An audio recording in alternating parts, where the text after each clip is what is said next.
This is Pastor So-and-so. I was just rifling around in the basement and I stumbled across a whole box of stuff I need to get rid of. This is David Benjamin's old stuff. Uh, Now, he used to go to this church, and he was a piano player, so I already had an inkling about him because you already know piano players are for sissies. Piano playing's for sissies.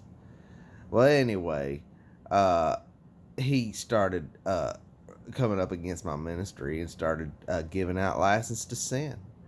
And before you know it, he took half the congregation down to one of them sin DMVs. They're running out the back door of the kingdom down the street, one of them free grace churches, handing out the license to sin.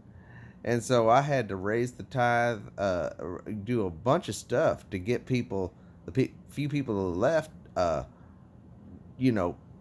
paying their dues and taking up the burden to make sure I'm living comfortably, so that I can be comfortable when I preach on James 2 and Matthew 7. So he really caused us to struggle.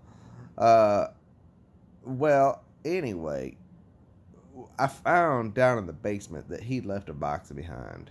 And this is a box of, it had a thumb drive with a book on it about Hebrews. Now, I told him to stay away from all them fancy books and keep it simple. Matthew 7, James 2. Matthew 7, James 2. But no, he has to show up his Bible knowledge. And I'm sure there's all kinds of insults about my ministry embedded in that book. And then he has this CD of him playing jazz. Now, you know jazz is a form of rebellion. Nobody's in charge. Everybody's just doing whatever they want to do, right? They're just all playing whatever. And what they're doing is they're the Pied Piper leading up groups of people to march themselves down to a sin DMV where they're handing out the license to sin, one of them free to grace. Free jazz and free grace go together. That's the way I look at it.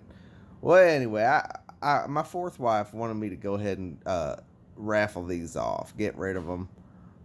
And so what I'm going to do is I'm going to take 15 of these CDs. And here's what you want to do. I'm going to have a repentance contest.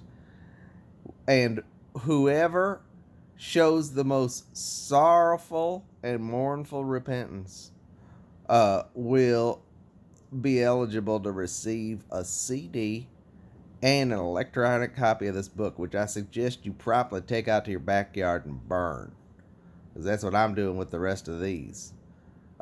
So now here's what you want to do.